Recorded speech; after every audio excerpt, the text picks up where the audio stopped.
Please be upstanding, members, to receive the chairman, the chairman's chaplain and the managing director.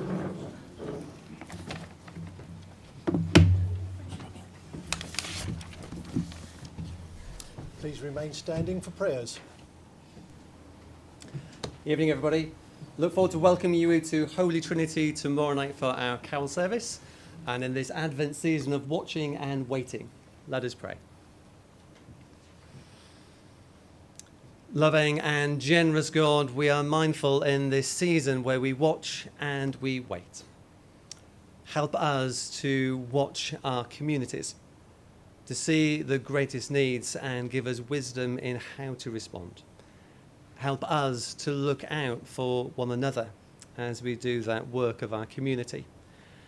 And gracious Lord, in this season of waiting and our culture that is not very good at waiting, help us to be patient. Help us to enjoy those moments of stillness where we can marvel at that story of Emmanuel, God with us. So Lord, in all the work and activities of this evening's meeting, we pray that you would lead us and guide us by your Holy Spirit and be glorified in our midst. Amen. Amen. Amen. Thank you, David. Please come. Might see you later. Please be seated, members.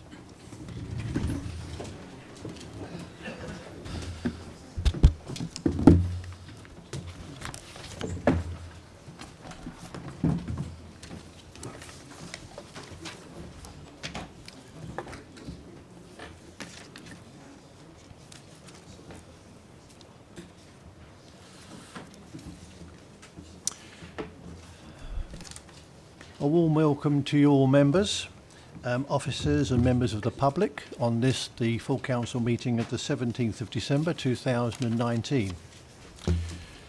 I shall take item 1 on the agenda, apologies for absence. Chairman, apologies has been received in the office from Councillor Sperring. Any other apologies, members? No? Thank you. I shall take item 2 on the agenda, the minutes of the meeting held on the 22nd of October 2019. Do members approve the minutes as a correct record of the meeting? Councillor Wootton. Chairman, if I can take you to item 196, page 5, the bullet point there on the third line. In my reply on questions, I inadvertently got rather excited about the rich heritage of the district in which we live, and instead of referring to 1,000 years of Ashington Church, I went to unremarkable 100 years. It should, of course, be 1,000 years, but the minutes are absolutely correct in terms of what I said, but I think that correction is worth noting. Thank you, Chair. Thank you, Councillor Wootton. That amendment will be noted. I don't think it's an amendment to the minutes. I think he was clearly just wanted to correct the record.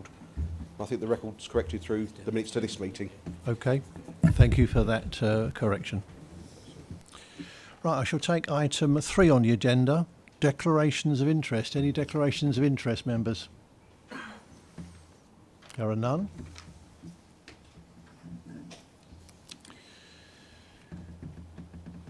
Item 4 on the agenda, announcement from the chairman, leader of or head of paid service. There are no announcements from the leader, the head of paid service. I would like to remind members of my own civic carol service, which is being held at 7 o'clock tomorrow at the Holy Trinity Church. There will be refreshments afterwards, and you're all more than welcome, and I'd like to see as many of you there as possible. I'm also now have got a Twitter account. There's a chairman's Twitter handle at RDC Chairman. I look forward to you all following me on the Twitter. All right. I understand also that the leader of the council would like to make some announcements, but before I ask him to do so, can I remind members that questions related to any of the announcement made under this item of the agenda shall be raised outside of the meeting. No questions will be allowed here tonight. Councillor Steptoe. Thank you, Chairman. I'm in a position to announce the installation of electric vehicle charging points paid for by a grant from the Department of Transport under the air quality work that we've been undertaking jointly with Basildon Council.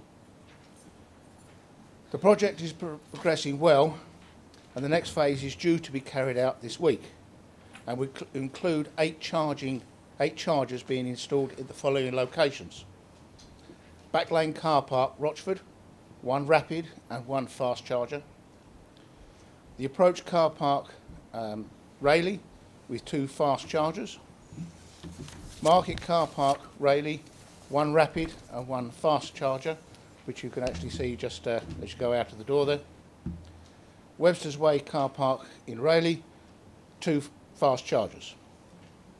This will increase the number of chargers from 2 to 10, a 5-fold increase. In a further phase, a rapid charger will be installed in Southend Road, Hockley, and 2 rapid taxi chargers at Freight House, Rochford, and subject to planning consent, Benningham Lane in Rayleigh. The installation of these charging points is a positive step towards encouraging the use of electric vehicles and will make it easier for our residents and visitors to the district to operate more environmentally friendly vehicles. And just as a note there, I noticed that on a lot of sat-navs now they actually show where the electric charging points are. On another matter, members may recall that in 2012 the Council was a signatory to the Armed Forces Covenant, which is a promise by the nation to ensure that those who have served or have served in the armed forces and their families are treated fairly. I'm pleased to announce that in response to a letter from the Minister of Housing and Homelessness and the Parliamentary Secretary of State and the Minister of Defence of People and Veterans, Councillor Leslie Butcher has agreed to fill the role of Armed Force Covenant Champion for the Council.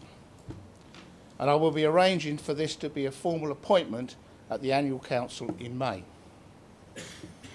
Councillor Butcher will work closely with officers to develop a series of actions and initiatives to support the principles of the Covenant. Finally, Chairman, the Association of Southend Local Councils Authorities, ASLAs for short, is investigating the potential for the creation of South Essex Investment Fund to deliver opportunities for growth in South Essex. ASLA has consultants working on proposals, and arrangements are in hand for a briefing for all members by the consultants early in the new year. If any member from all sides of the chamber would like more information, please feel free to contact me after this meeting. Thank you, Councillor Steptoe. I shall now take agenda item 5, public questions and member questions on a notice, of which there are none. Agenda item 6, business from the last council meeting. Members, there are none. Agenda item 7, to note the minutes of the executive committee meetings held between the period 9th of October 2019 and the 3rd of December 2019. Do you note the minutes of these meetings, members? Agreed? Thank you. Agenda item 8, reports from the executive and committees to council.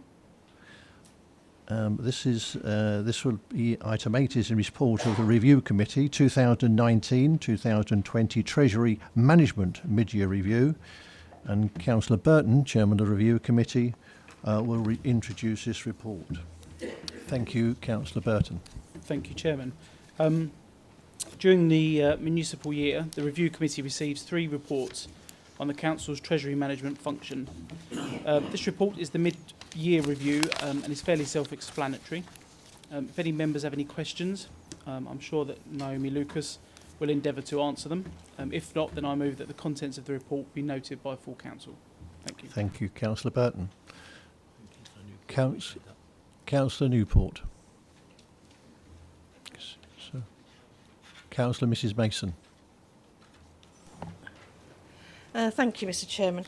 The Review Committee asked for the original report to be amended before presentation to Council.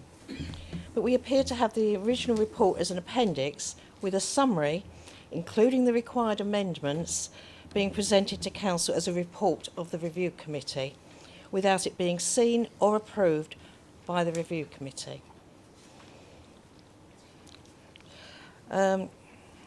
I'd like to ask some questions on it anyway. On item 1.2, I quote, "However, the practice in previous years of an automatic carry forward of the capital programme underspend would be reviewed this year ahead of the budget to ensure that whatever is built into the capital programme can be delivered." May I ask the portfolio holder who will be undertaking that review, what criteria can be delivered is being used, i.e. is there a specific time frame, and not being delivered now would indicate some issues with project management. However, when will this be reported to the Review Committee? I shall ask Mrs Lucas to respond to that question. I directed the question to the portfolio holder, Mr Chairman. Councillor Smith, are you happy to answer that question?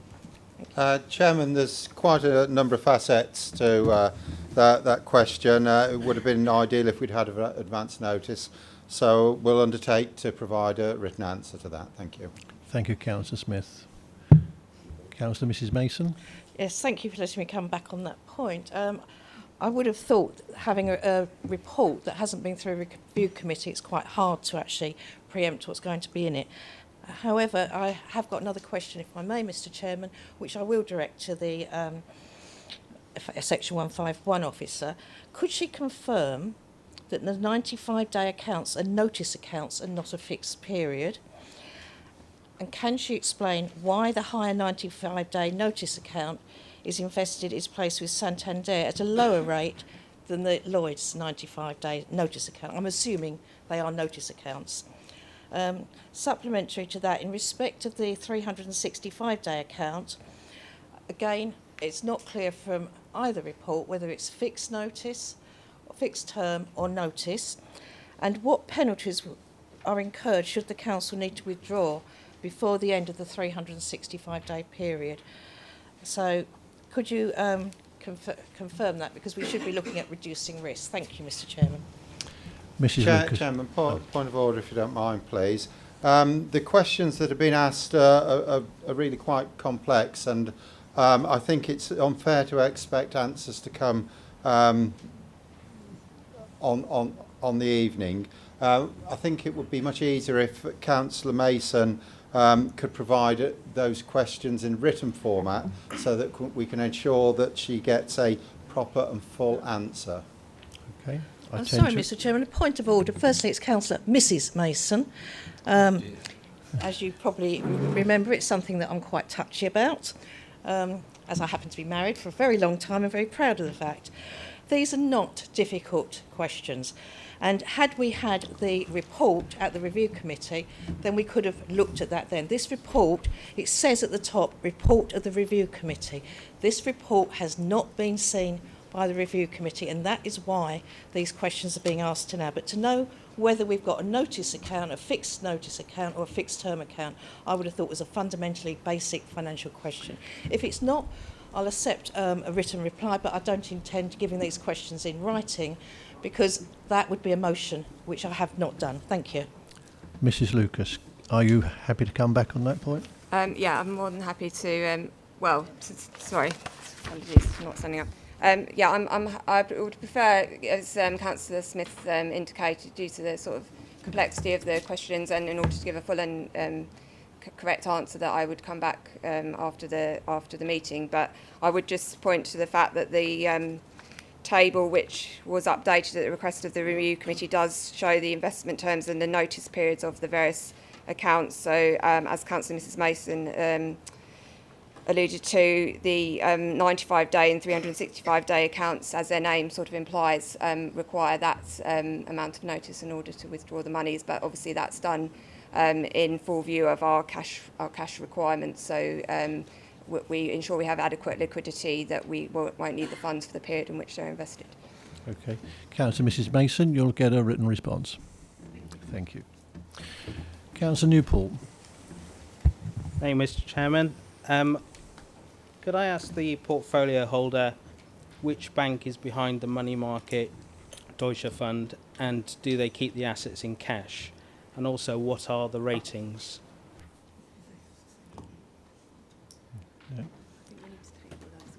Mrs Lucas will answer that question. Oh, sorry. Chairman, we can only undertake to provide written answers to complex questions that require accuracy and detail. Again, Councillor Newport, you'll get a written response in that question. Any other questions? Sorry, Councillor Mrs Hoy was first. Yeah, can you just clarify, is this the appendix to the report, the same as sent to review? Just to clarify, the original report is the appendix. On the advice of officers and member services in terms of how the report's presented back to council, the supplementary information was incorporated into the covering report, which is essentially just to set out what was taken to review committee and the supplementary questions that were asked as part of that committee meeting. So, yes. Councillor Mr Hoy. Thank you, Chairman.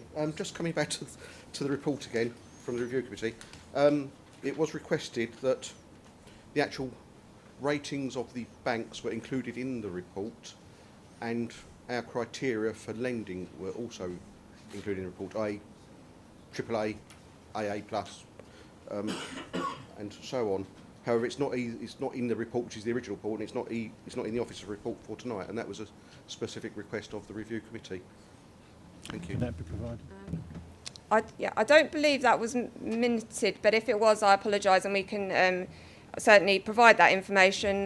The ratings that we adhere to as part of our treasury management strategy are set out to full council and review committee at the beginning of the year, and the report does confirm that we've been compliant with our strategy throughout the year. So the information has been presented to members already in the public domain, but appreciate if that wasn't sort of fully picked up in part of the supplementary report.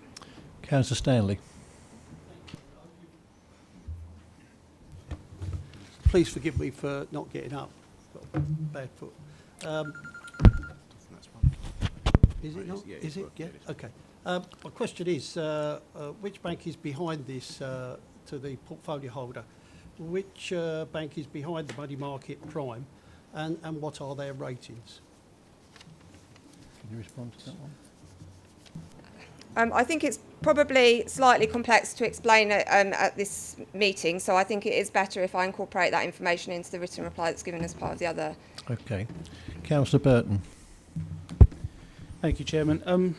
Just to say that I'm surprised, as chair of the review committee, I'm certainly not aware that there was any questions raised about the ratings of the bank, and I certainly didn't expect to see it in the report. As far as I'm concerned, it wasn't. On a point of order, Chairman, please. It was clearly in the recording of it. It was clearly raised. Thank you. If it was, and the review committee agreed that it should be included, then obviously I'll stand corrected. I'm not aware of that, and I'm looking at other members' faces who also look bewildered by that. And secondly, it would be helpful, I do think, as members of the review committee that are sitting here raising questions this evening, really could have raised some of these questions at the time of the review committee, and I do think, quite frankly, it's unreasonable to expect the Section 151 officer and portfolio holder to answer questions on the spare of the moment when those that are asking the questions were actually members of the review committee and could have asked it at the time. Councillor Mrs Mason. Well, I'm sad to hear that said, because some of the questions were raised in the review committee, and what we actually asked for was the original report to be amended before presentation. What we have is a different report, So we could not have asked questions on that additional report at the review committee because it wasn't presented to the review committee. However, I accept the Section 151's officers of written replies to the questions raised, as she's unable to answer them now.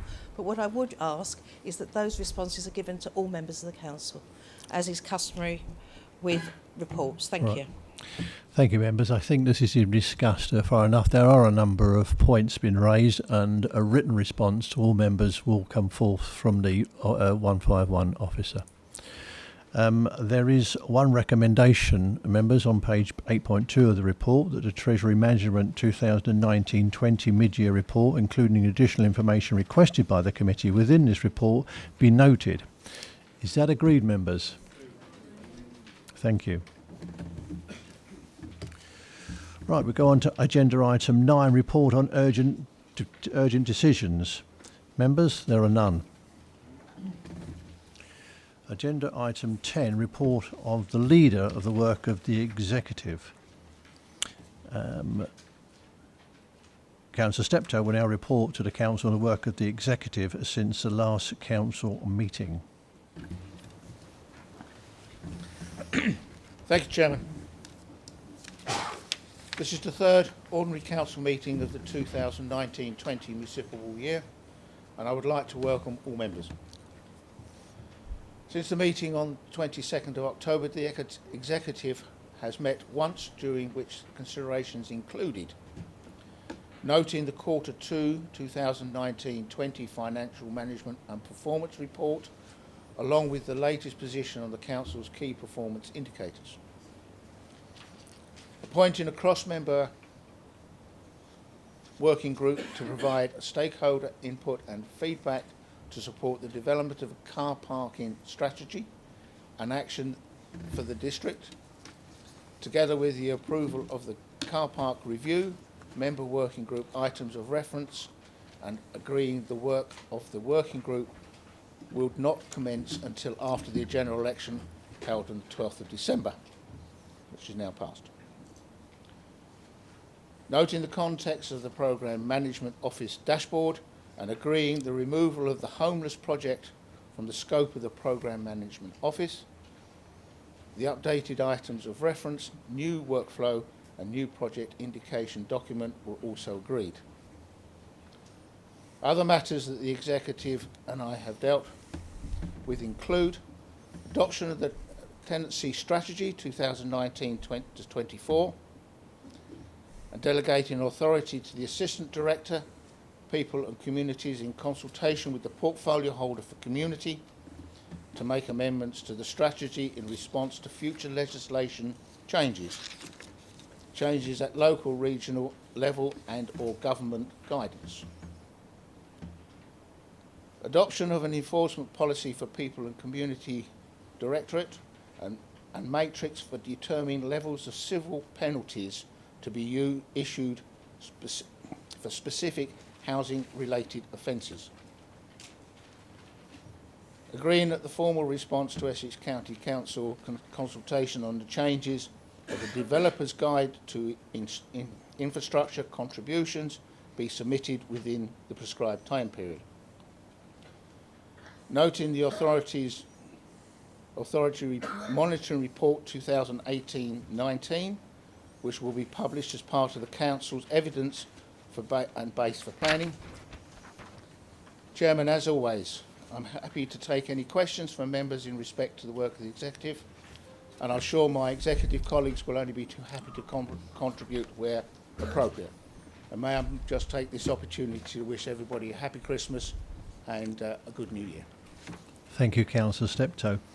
Are there any questions, members, for Councillor Steptoe? Any questions must, of course, relate only to the subjects within the report. Councillor Mr Hoy.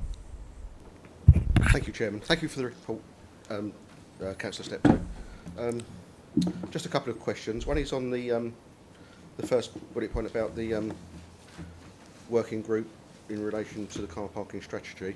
Just a couple of questions on that, and there's a question on the next item as well. Could the leader please let us know when he expects the first meeting of that group to meet and obviously set standards? terms of reference. Sorry. And also, it's probably a general wider point on that item, but it relates to other items as well that on the work of the executive. Obviously, within the review committee, there is a working party looking at how the council could go carbon neutral by 2030. That feeds into all items, I think, within the council. And in relation to this, I can ask specifically, how do you plan that working group to feed back into the carbon neutral working group from the review committee? It's quite a difficult question, I know. It might not be thought of yet, because obviously you're considering something. You've already thought about electric charging, and I'll just leave that there. I won't ask any questions on that. But I just wondered how the executive is feeling about how the feedback works, and any feedback both ways to that working party on the review committee will work. I believe that the portfolio holders already attended one working party for the review committee, Carbon 2030. But I just wondered how the rest of it would work, if that's possible. The second question was really on the next point, which is just why is the homeless project being removed from the scope of the programme management office? Thank you. Councillor Steptoe. Thank you, Chairman. I'm not sure of the exact date on my head. I'm going to quickly look at the officer and ask for confirmation. Chairman, 23rd of January, if that meeting. Thank you. So 23rd of January. With regards to feeding into the carbon neutral working group, that is something that, yes, needs to be considered. At this particular conjunction, I don't think there is a mechanism for it to happen, but the portfolio holder will take note of that, or both portfolio holders will take note of that, and I'm sure that that will happen during a period of time. With regards to the, what was the, I'm sorry, I can't recall the other question. Sorry, it's on the next item down. It's just it's noting the contents of the programme management office data dashboard and agreeing to the removal of the homelessness project. I just wondered why the homelessness project is being removed from the project build. Thank you, Chairman. Can I refer that question to the portfolio holder, if possible, please? Thank you, Chairman. So this is in reflection of the fantastic work that's been carried out by Louisa Moss's team. We've seen a significant reduction in the number of families in B&B within the district. In October, that number dropped to 0. And we've also seen a reduction in the use of temporary accommodation within the district. As a result of that, it was felt that the work that was being carried out around the homelessness project was no longer a gold project, but obviously still remains very much something we're keeping an eye on to make sure that the situation doesn't get back to where it was before. But that's why it's been felt that it should be taken out of the dashboard for now. I hope that's okay. Thank you, Councillor Webb. Councillor Wilkinson. Thank you, Chairman. If I could just ask the leader in relation to the item regarding the consultation from Essex County Council and the contribution from development companies regarding the infrastructure is obviously something I think will be of interest to us all. As we know, residents across the district have been calling for more infrastructure whilst development increases.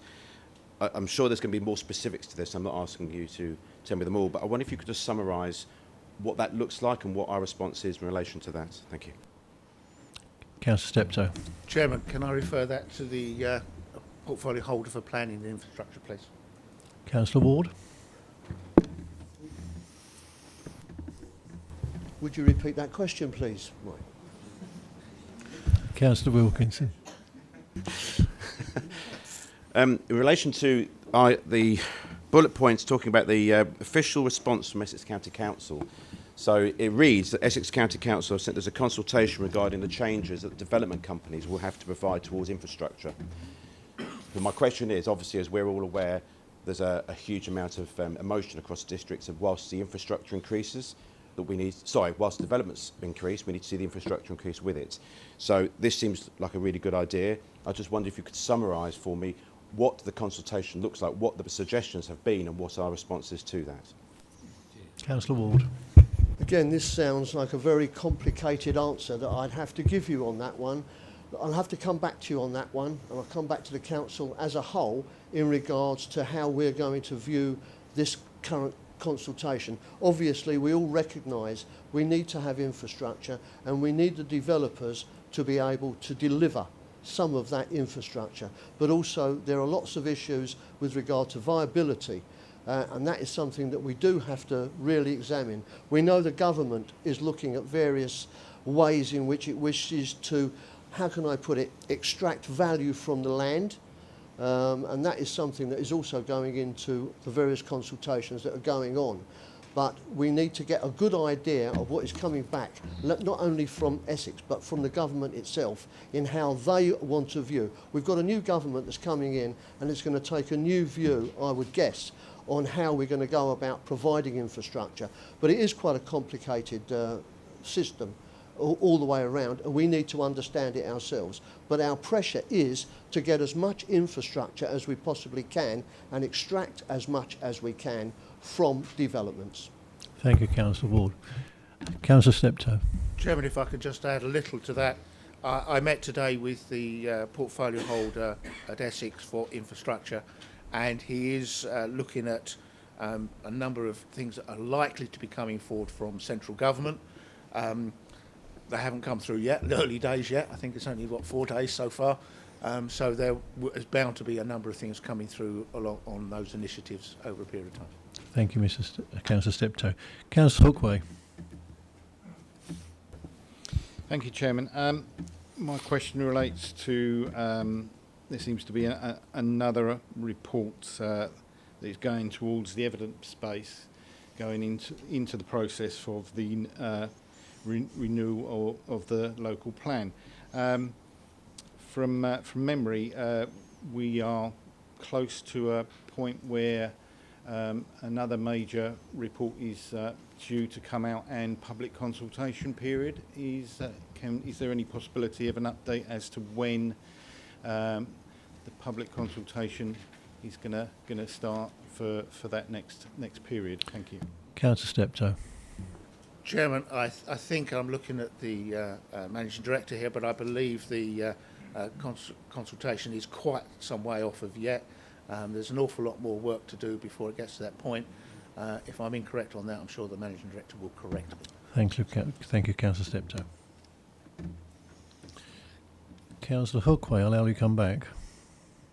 Yes, thank you, Chairman. Thank you for allowing me to come back. Yes, as I say, I remember from previous meetings that there was a timetable that was looked at. You know, is there any particular reasoning why this is seems to be being delayed and the process seems to be being dragged out? Is there one particular thing, or is it a multitude of different issues that are causing delay? Councillor Steptoe. Chairman, can I refer to the portfolio holder for planning on that, please? Councillor Ward. Thank you very much. In regards to the delivery of our local plan, we're looking at the evidence base. We are working throughout a SAILA, which is through the whole South Essex area, and that is a joint strategic plan where a lot of the evidence is being gathered by all the various groups. We are actually bringing one of our officers into this, so it's a combination of all the officers throughout South Essex who are looking throughout the whole area of what we need, because the requirement is for the whole of South Essex, and we need to get the evidence base. It helps us. We got, I think it was somewhere in the region of about £900,000 from the government to help towards getting this evidence together. So that evidence will ultimately contribute to how we will be looking at our local plan and going forward. So it's taking time, yes, I know, but it's about the resources we have. We've got some of the resources which are coming from this joint strategic plan. Thank you. Thank you, Councillor Ward. Councillor Wilson. Thank you, Chairman. Can I ask the leader, it's in relation to the third bullet point, and it's the last sentence. It says the updated terms of reference, new workflow and new project initiation document were also agreed. Could you tell me what the project initiation document refers to, please? Councillor Steptoe. Chairman, I'll have to refer to the portfolio holder for community on that. Councillor Webb. Thank you, Chairman. From memory, this is to do with the way that we're actually monitoring the office dashboard. So these are the gold projects within the council, and as an executive, we wanted to make sure that we're aware of those projects within the council, how they were performing, so that we could actually hold officers to account around that. And from memory, the project initiation document is just a new way of actually looking at that information and actually making sure that as the executive we can assess that information. I don't believe it referred to a specific project, but it was just the overall documentation. I hope that helps. Thank you, Councillor Webb. Right, I shall now take item 11, members, motions on notice, of which we have two. The first motion has been proposed by Councillor Mrs Gooding. Mrs Gooding, would you like to, Councillor Mrs Gooding, would you like to summarise and speak on your motion, please? Thank you, Mr Chair. I'd like to put forward to explore ways that Rochford District Council and Essex County Council can work together to improve the cycleways by connecting the various parts of the cycle tracks in and around Rochford District, and in particular using Imewell Lane to create a cycleway through from Rochford Town to Hawkwell to make a safe route for cyclists instead of Hall Road, linking the two new housing estates and the new industrial area at the airport.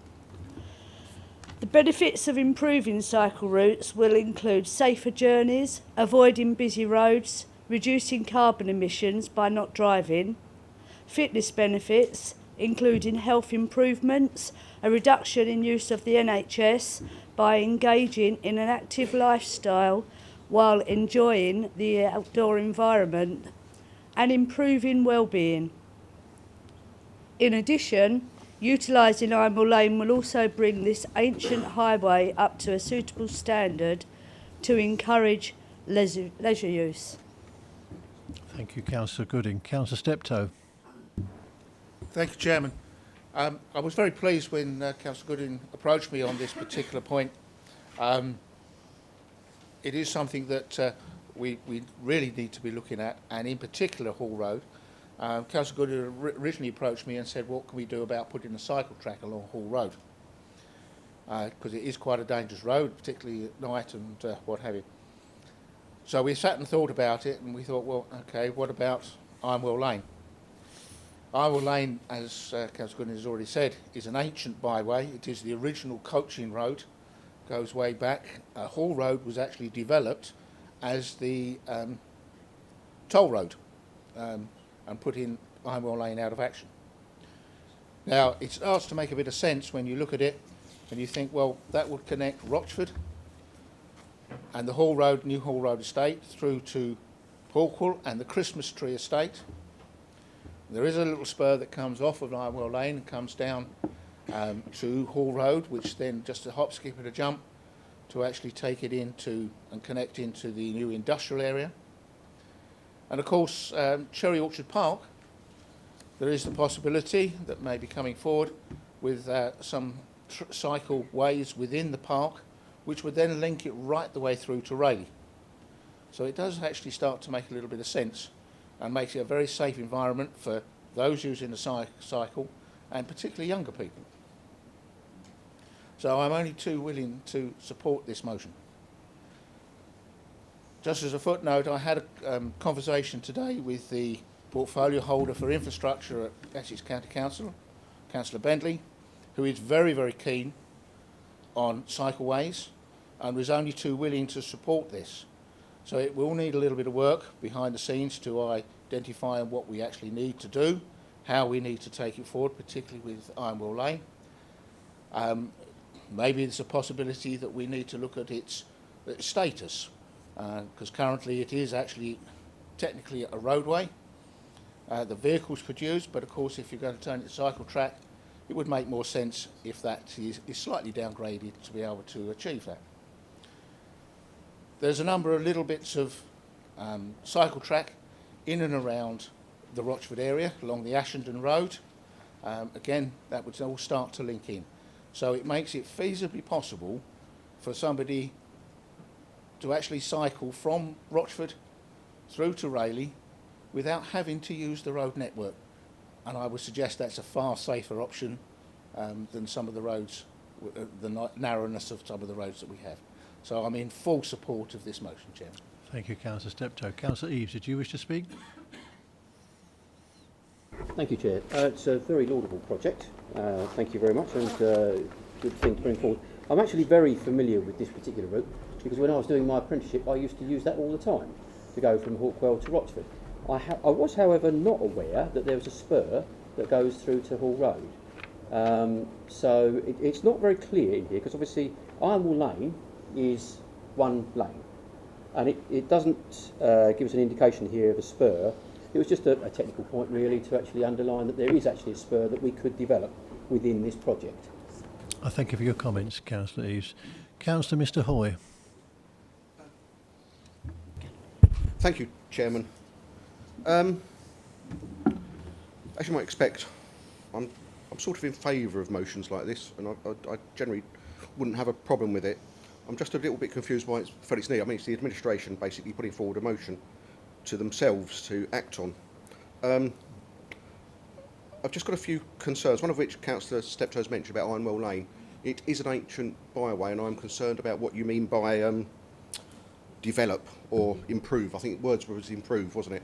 And I wonder what you mean by improvements. Are we trying to keep the character of the lane as it is now, or to improve it into a cycle superhighway? I'm not sure. I'm a bit not sure about that. So that's one of my concerns. Also, I just want to move on to something probably a bit broader, which this relates to, I think. When I was chair of the LHP, and since then, and prior to then, Essex County Council has a policy of trying to implement a cycle route from Southend to Chelmsford, which incorporates significant parts of this district. In fact, when I was on the LHP, there was at least £100,000 set aside for that project. We have 4 county councillors who sit on this council who are members of that LHP, and we have 5 further district councillors who sit on that LHP as well. And I would have thought this would be that would be the place to take it forward or through. There certainly is some money there. In addition, I would mention that for the Holbridge development, there's £100,000 Section 106 money for that very project available to spend. Not for Ironwell Lane, I apologise for that for the district members for that area, but for the whole of the project. So I'll make that at least £200,000. I know when I was on the LHP it would cost quite a lot to do the whole project, but surely we could ask Essex to look at our bit of it to at least get ourselves linked up. In line of that, I would like to propose an amendment to the motion which would remove the following words in the first paragraph. So the first part is fine, it's quite a long sentence. It's just from the part where it says in and around Rochford District, I'd just like to remove, and in particular using Ironwell Lane up until the point it says Hawkwell, leave the rest in, and then from instead of Hall Road, take everything else out, so it just finishes to make a safe route for cyclists. And then in the second paragraph, to remove the final paragraph,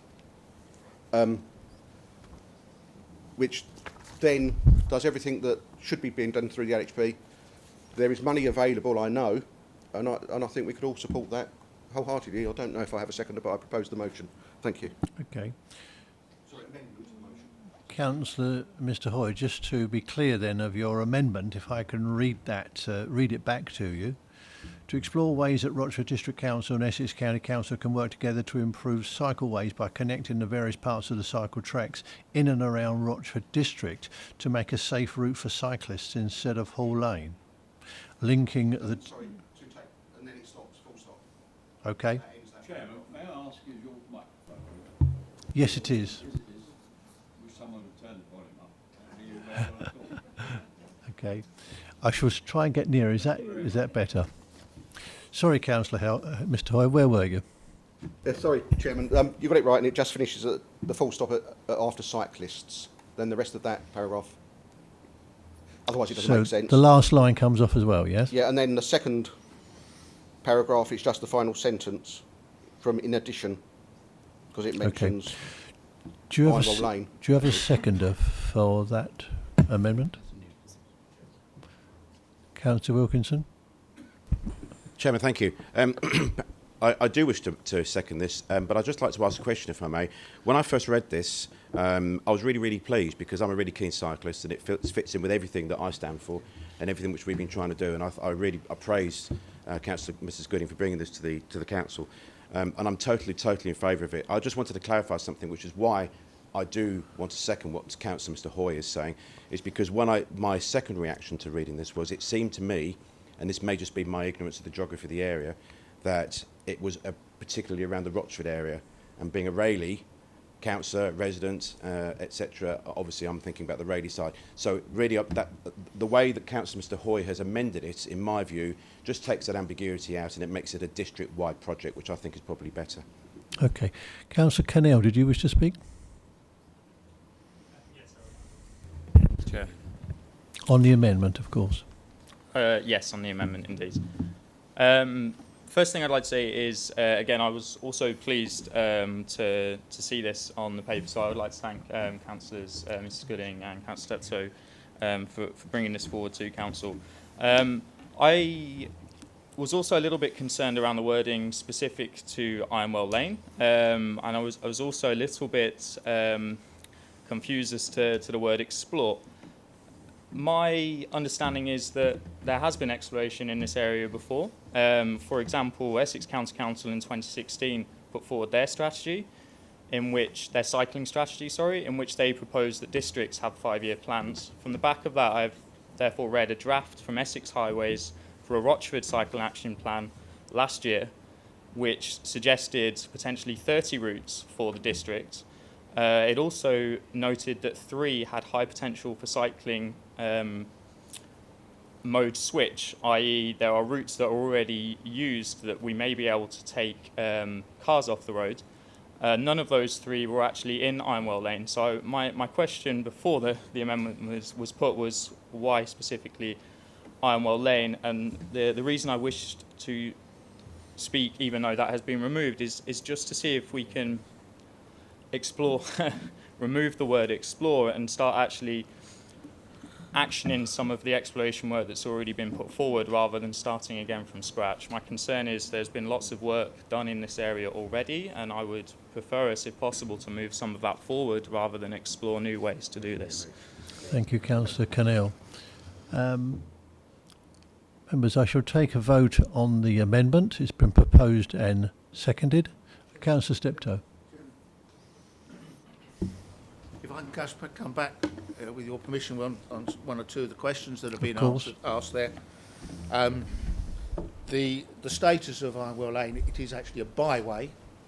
Now, one of the discussions I had with Councillor Bentley this afternoon is to whether, and I don't like to use the word downgrade because that's not really what I mean, but it's to change its status to, say, for example, to a bridleway, which would still enable cyclists, walkers and horse riders to be able to use the route, but it would stop from vehicles being able to have access through the centre part of the route. They'd still have either end because there's a number of properties at either end of the route.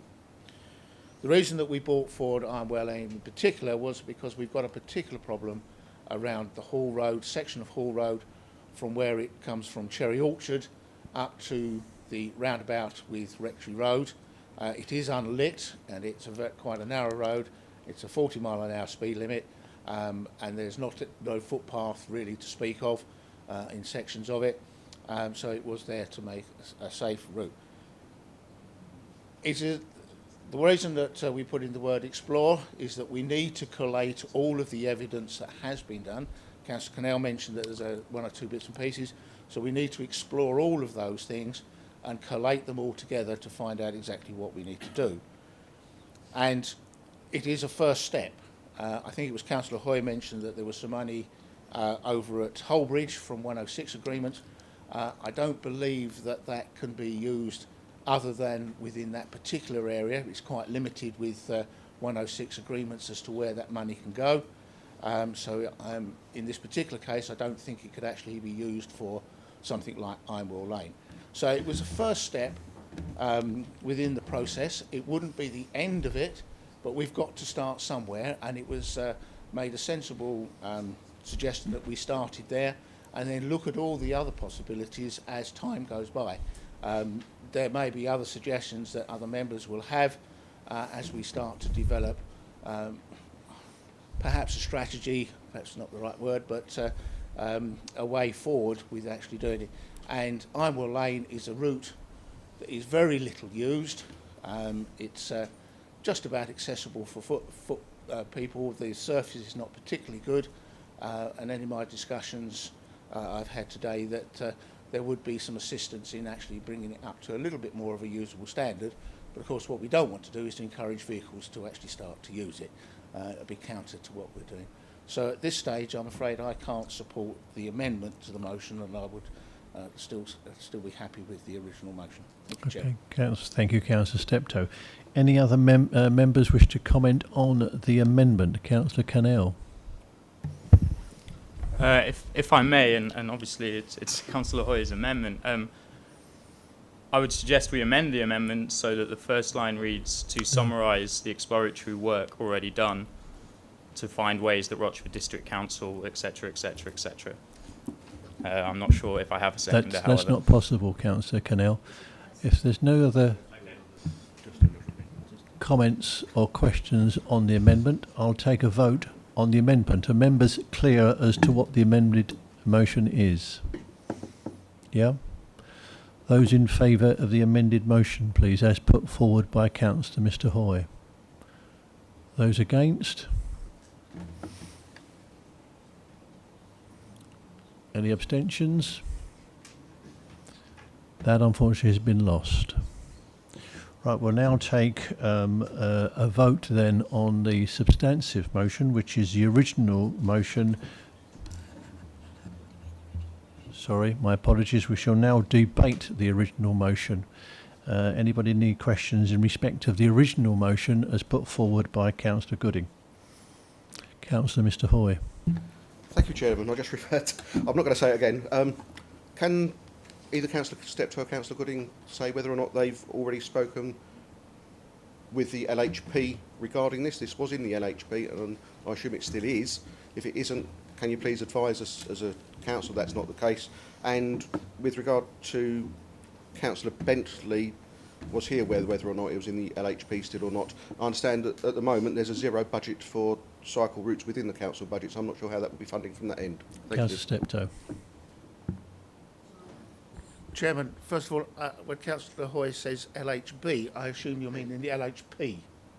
Sorry, it's my Essex accent. Getting the best of it. Just to clarify that I'm talking about the right thing. Yes, I was. I've been a member of the LHP for quite some time. I do recall that there was quite a lot of discussions going back around cycle tracks, particularly, and if I remember correctly, it was around Cherry Orchard Way. There was quite a, there was quite a bit there, and routes coming out to Southend. No, at this stage, I won't say that there's any form of budget within the LHP to specifically do it, but we wouldn't necessarily be looking to the LHP to be able to fund it. It's one of the possibilities, but at this stage, it might not necessarily be the route we want to go. Thank you, Councillor Steptoe. Councillor Wilson, did you wish to speak? Okay. Councillor Wilkinson. Thank you, Chairman. If I may just ask Councillor Steptoe that I understand what he's saying, that we need to start somewhere, I totally agree. And I do support what the council's trying to do here. Could I just ask to have it on record that what he says is that this is not restricted to those two particular roads, and this project will explore all opportunities across the district for cycleways? Thank you. Councillor Steptoe. Chairman, yes, I would wholeheartedly accept that. Thank you. Councillor Mrs Mason. Thank you, Mr Chairman. It won't surprise you, as this is in my ward, that I heartily endorse the intention. I will clarify the point that Councillor Eves arose. There is a dogleg, or there was a dogleg, from the Green Lane through to the Hall Road, roughly where the roundabout is, where the Black Barn is, because I remember going down it as a child on my bicycle. So whether it's still there, I don't know, but that's beside the point. I am concerned that this is very specific. Although it benefits my residents, I would like to see it benefiting the whole of the district, and on the understanding that it will, that this will look at the whole of Rochford District, then I would support it. Thank you. Councillor Steptoe. Thank you, Chairman. Yes, the piece, the spur that I refer to, probably not the right word. If you're travelling along Hall Road from Cherry Orchard towards Rochford, just before you get to the new roundabout, you can see where the track, it looks a bit like a farm track at the moment. I believe the status of that is actually Bridleway, and is in private ownership, but it is partly a Bridleway, which is the bit I'm talking about. I think that's the same bit. All right, it's a different bit there. That was the bit I was referring to that brings it down and then picks up with the cycle track that's partly in Hall Road already. There was another question there, I've forgotten what it was. Sorry, to clarify for the leader, Mr. Chairman, I was just concerned that this would be district-wide and we would look at the whole district, not just at this specific point. Thank you, Councillor Mrs. Mason. Yes, this is the first step of being able to try and do something right throughout the whole district, hence the reason that we say within Rochford District. Okay. Sean Strutton would like to speak. I do? Okay, my apologies. Councillor Hookway. Thank you, Chairman. Like many members that have spoken on this matter this evening, I do support the idea and the concept behind the motion. One question that I have is: has there been any sort of thought with regard to budget and cost in relation to this, or is that not been considered as yet? Councillor Steptoe. Thank you, Chairman. No, that's part of what we need to explore. Yes, we need to look at all of that and where funding is going to come from, whether it's from 106 agreements, from future developments. There's a number of sources. There's cycling funding for cyclists specifically.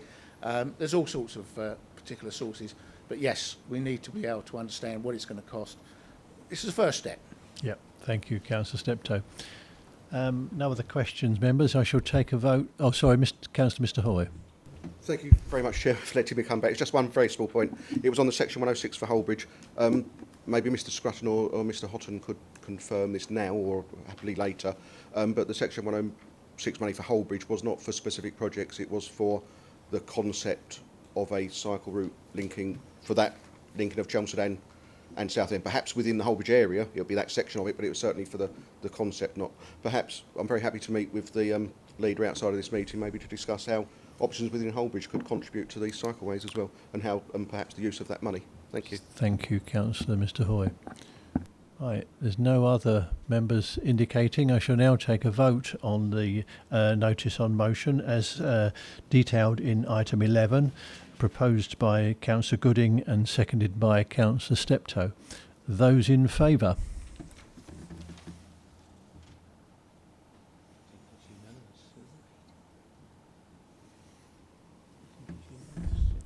Those against? Any abstentions? That, members, has been passed. Thank you. Right, I shall now go on to item 11 again. This is the second notice on motion, as proposed by Mrs. Jo McPherson. Mrs. McPherson, would you like to expand and explain your motion, please? Thank you, Chairman. I don't mind what you call me. Right. Just to make people aware, this came from an idea from the Carbon Neutral Working Group.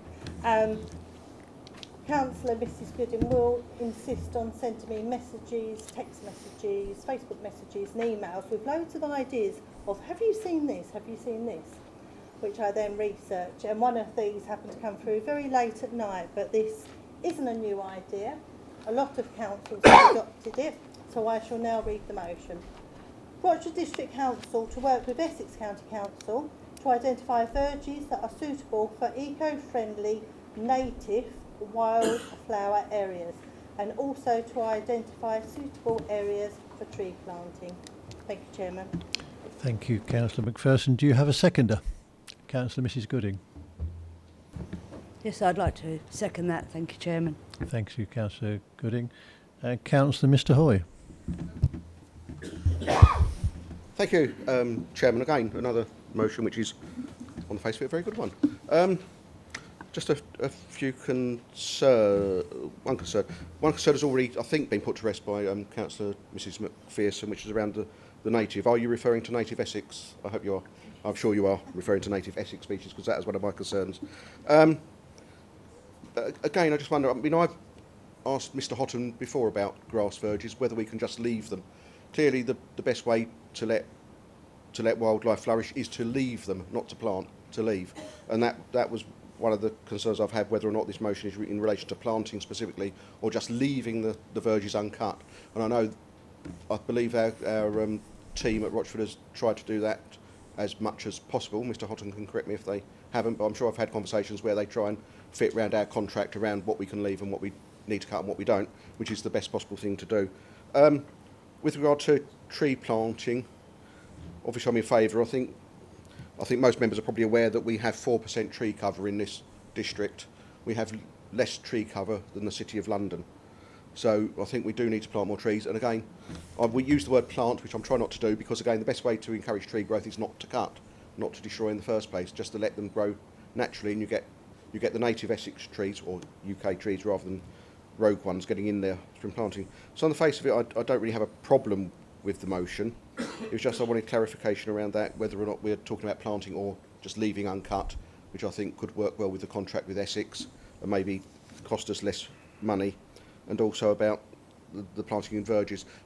The only concern I've got there is perhaps where you're close to roadways and how the routes would affect roadways and how much it would cost us as a council on the verges to upkeep the trees when other councils, for cost reasons, are cutting them down, which I really don't want to see happen. That was all, Chairman. Councillor Mrs McPherson. Thank you, Chairman. First of all, in response to Councillor Hoy's questions, that's why it said suitable, verges that are suitable, because some won't be suitable. Doing the research, some of the the plants that are native Essex plants actually encourage wildlife and improve the ecosystem, attract bees, that sort of thing. It's been proven to work. We've looked at it and researched it, so we thought we want some of this for Rochford. Thank you, Chairman. Thank you. Councillor Mrs Mason. Let's get that on. Right. I think I'm a little concerned that we're linking two things that are quite different, although on the face of it they are similar. We've got the verges uncut and we've got planting trees, and they are fundamentally different. On the 25th of November, I asked the Assistant Director would he advise what our tree planting programme is and what plans, if any, there are to increase it. His immediate response was basically that the additional trees are something being considered by the Carbon Neutral 2030 Working Group, and he would anticipate recommendations to full council in the new year. The Carbon Neutral 2030 Working Group reports to the Review Committee and includes the two movers of this motion. Yet now we have a motion that seems to be premature in all respects, either trying to second guess or jump the recommendations of the Carbon Neutral 2030 Working Group and circumvent the Review Committee. And I am concerned from that perspective. Neither does it make any potential reference to the potential risk of introducing non-Essex native plants, which I think Councillor Hoy has mentioned. And there's also the risk from deciduous trees blocking highway drainage and creating potential flooding. So this motion is moving in the right direction, but this subject needs to be properly investigated. And in my view, especially bearing in mind what Councillor Hoy has said about feeding of such problems in projects, into the Carbon Neutral 2030 Working Group, and that the leader has indicated that this process is yet to be determined, that this should be referred to the Carbon Neutral 2030 Working Group to take further. Thank you. Councillor Mrs McPherson. Thank you, Chairman. All I would say is, come on, let's be pragmatic. Why would you wait? This is about exploring and working with Essex County Council to look at an option here that has been taken up by other councils. Yes, we could wait, but to start exploring it, I don't see a problem at all. Our climate's important to us, and we have to move this forward. Thank you, Chairman. Thank you, Mrs McPherson. Yes. Councillor Milne. Yeah, thank you, Mr. Chairman. Essex has an ambitious plan to plant 150,000 trees. So we need to move on this to define where we want to put them. And I think it's probably a little bit more urgent than it sounds, because there's a big project going. There's also a national one to try and link these woodlands so wildlife can move up and down the country. And farmers have been asked if they wish to turn some of their land over for that very purpose.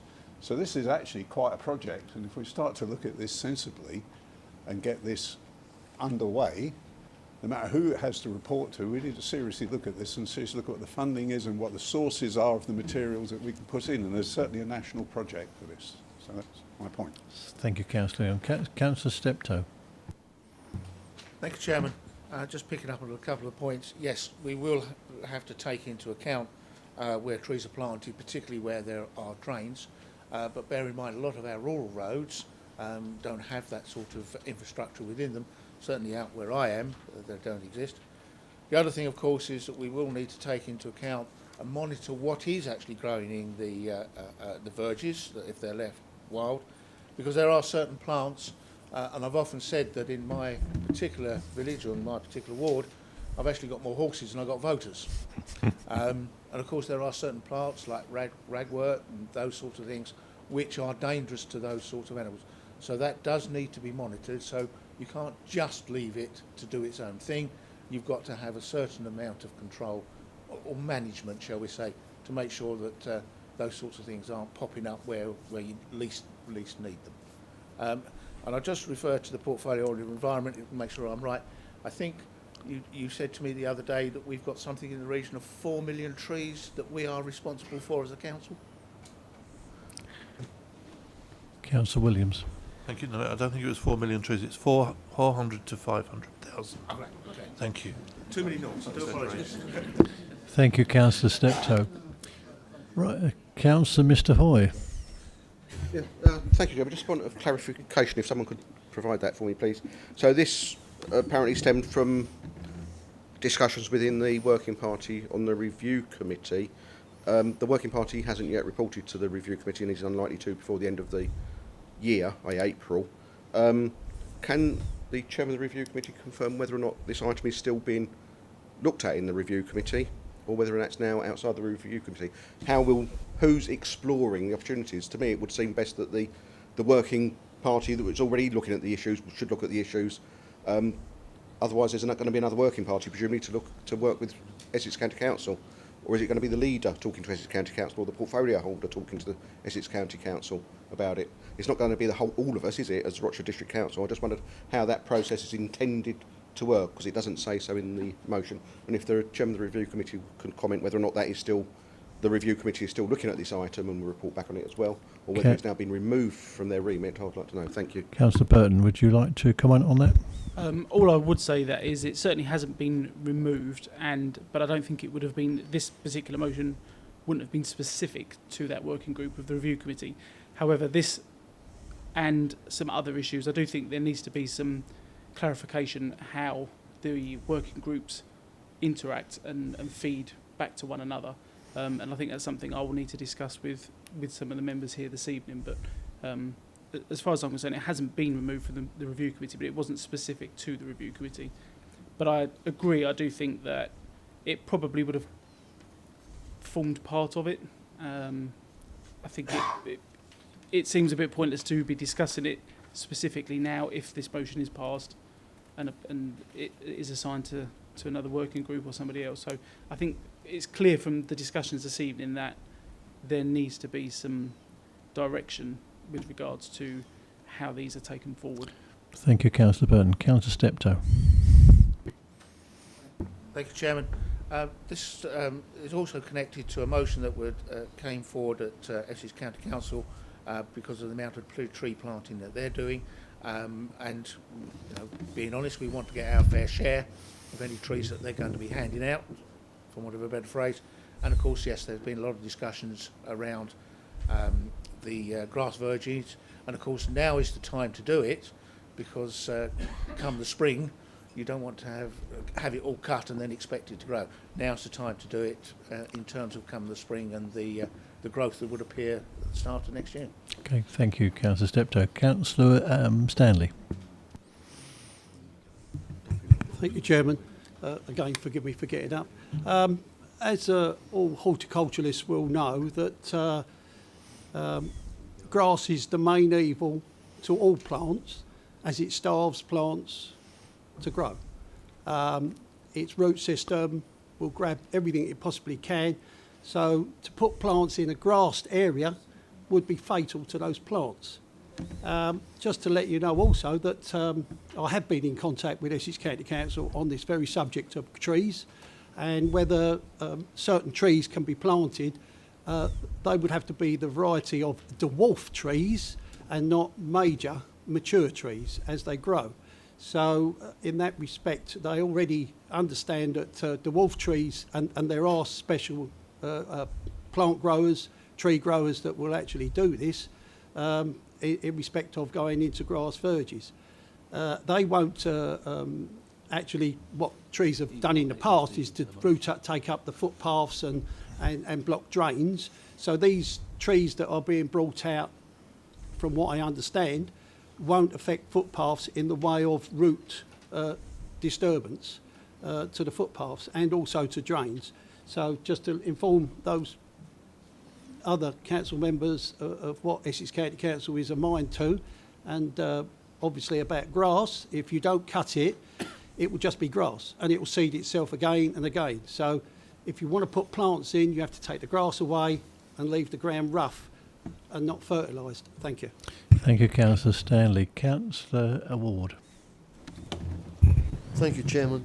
No, I was just interested in if there's a kind of a time sensitivity to getting the trees from Essex, because I mean that just came up, especially if we're having to wait for a report to go to review.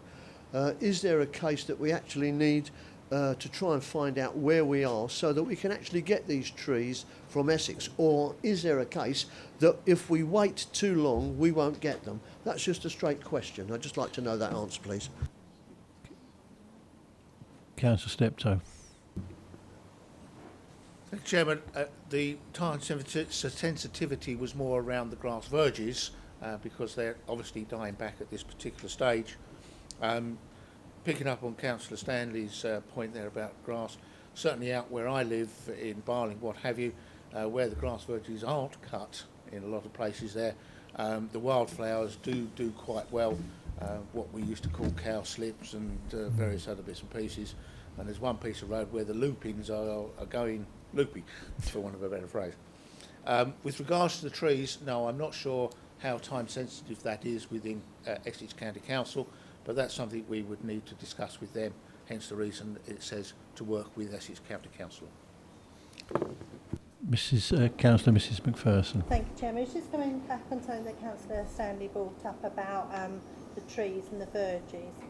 I think we're a little bit mixing them up here. Yes, we do mention identify verges that are suitable for eco-friendly native wildflower areas, and also to identify suitable areas for tree planting. So that could be our parks that we've got, other open spaces, not necessarily the verges. Thank you, Chairman. Councillor Stanley. Thank you, Chairman. Lupins are not a natural plant to Great Britain, just to inform you of that. Cowslips are, and cowslips will grow in open field, more or less, rather than grass verges that we've got on outside our front doors, where it is predominantly grass. The grass that referred to in ditches and what have you, that virtually is not. It is a grass, but it's called a ryegrass, which has come off the fields and naturally the seeds have been set. It's not horticultural grass. Thank you, Councillor Stanley. Councillor Williams.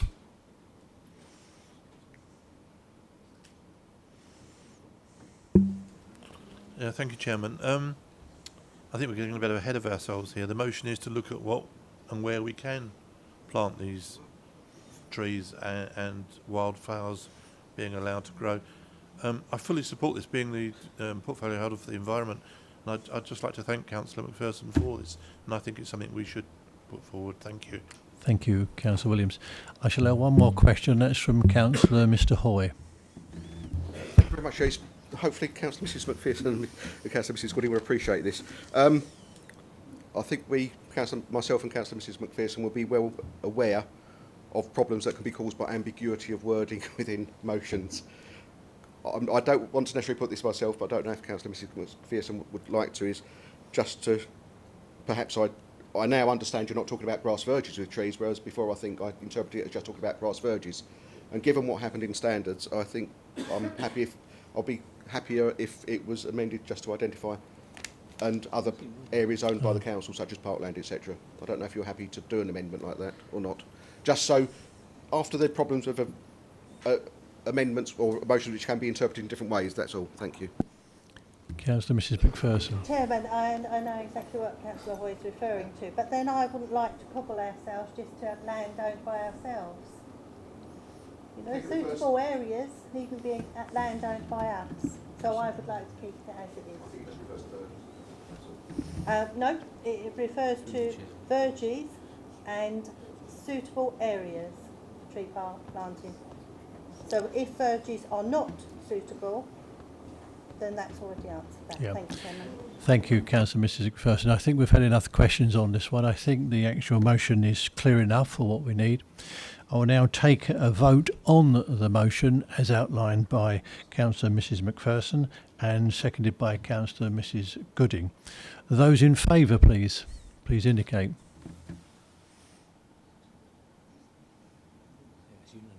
Any against? No abstentions. That's been passed. Thank you very much, members. Right. Members, we now take item 12 on the agenda. This is the coastal representation on the River Crouch Coastal Community Team. And this will be presented by Mrs Hutchings. Thank you, Chair. Members will remember in July of this year that they resolved to assume the Secretariat role for the River Crouch Coastal Community Team and to be the accountable body for the funds, grant funding, which came from central government to that body. The group has met twice subsequently and renewed its terms of reference, which are attached to the report. The membership of the River Crouch Coastal Community Team is intended to be fluid and flexible, and there is no restraint on the numbers or persons attending. The work, however, of the body is to be undertaken by the steering group, which will then commission projects to be undertaken through discrete task and finish groups. The terms of reference contemplate the election of a chair who is a member of the council, given that, as I've mentioned, the council is the accountable body for the funding, and then with one other plus that person's substitute to take a seat on that body. So in accordance with the recommendation in the report, it's proposed that Councillor Mrs Lumley be the chairperson for the River Crouch Coastal Community Team, and that Councillor Simon Wootton as portfolio holder for the relevant subject area, together with Councillor Williams as his substitute, be nominated to the second post. Thank you. Councillor Mrs Hoy. Yeah, thank you, Chairman. I've just got a question for Councillor Lumley. I could ask it. Oh, sorry. Can you hear me now? Yeah. Yes, is that all right? As Holbridge Ward has one of the longest boundaries on the Crouch, why have you not considered someone from the Holbridge Parish Council, not necessarily to be on the committee, but to be invited to go to the committees? Can you respond to that? if you look at page 12 and 19, the representatives on the steering group includes an elected councillor from Holbridge Parish Council. Oh, right, okay. Thank you. Any other questions, members? Councillor Mr Hoy. Thank you. I'm going to rephrase the question, I think. Given that Holbridge has one of the longest boundaries on the Crouch, why was not a Holbridge District Councillor considered for one of the positions? Thank you. Mrs Hutchins.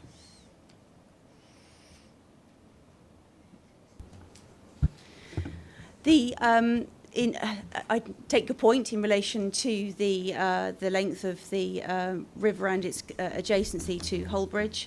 The position of this body, however, is that it is a group set up to manage the Secretariat and the funding, and therefore it's a project-based group. You can see from the terms and the aims and objectives of the group that it's intended not to be an emanation of the council per se, but that it is a stakeholding group designed to work with business and community leaders across the entire length of the Crouch and its estuaries, including the coast. So on that basis, there was a discussion that took place at a meeting of the group on 20th November 2019, and those conversations were had, and the makeup that you can see on pages 1218 and 1219 were agreed at that group. Councillor Stanley. Thank you, Chairman. Forgive me again. Will the group be working with the Environment Agency as it stands at the moment, as if you like, the Crouch wall is eroding away, and they are gradually replacing parts of it? And I do understand that there are parts that are right parent owners. Have we contacted those, or are we working with those people? Thank you. The answer to both those questions is yes. The Environment Agency is intended to be a member of the steering group and has been attending previously. In terms of ownership of the lands, we understand that many that are owned by generational farmers and their families. So yes, those have been historically involved with this group and will continue to be so. Thank you. There are no other members indicating they wish to speak. I shall then therefore take a vote on the recommendation as outlined on page 12.2 of the report, at paragraph 8.1. Is that agreed, members? Agreed. Agreed. Thank you.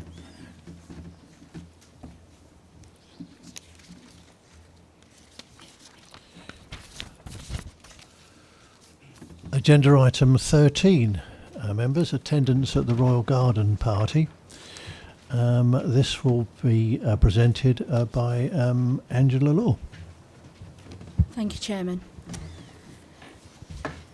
Members, as you're aware, the Council is usually invited to nominate representatives to attend the Royal Garden Party held at Buckingham Palace each summer, and invitations are extended in recognition of past service. In previous years, members have been nominated to attend the Royal Garden Party in strict order of seniority, based on the total length of service, and the civic car and the civic chauffeur have been made available to transport them. Taking this into account, the members eligible to attend next are Councillor Mr Hoy for 10 years service and Councillor Mrs Hoy for 9 years service. Both members have indicated they would not wish to take a guest with them to the garden party. Therefore, a further representative plus a guest of their choice can be nominated. This would be Councillor Mrs Macpherson for 8 years service. Chairman, the purpose of this report is to agree the attendance at the Royal Garden Party next summer and the use of the civic car and civic chauffeur to transport attendees as per the recommendation in this report on page 13.2, paragraph 7. Thank you. Thank you. Councillor Mr Hoy. Thank you. I think the report reads as though I'm one of the people attending. If I am attending, it would be at the... I've not been told by my wife whether or not she will be inviting me as a guest, so I might not be attending, so I don't think I should be named in the report in that capacity as attending. She might well take somebody else. But I'm sure she'd advise member services if that is Thank the case. you. Councillor Hoy, that's noted. Councillor... Bit of an admission, isn't it? Yeah. Councillor Mrs Hoy, did you wish to... Okay. Councillor Mrs Macpherson.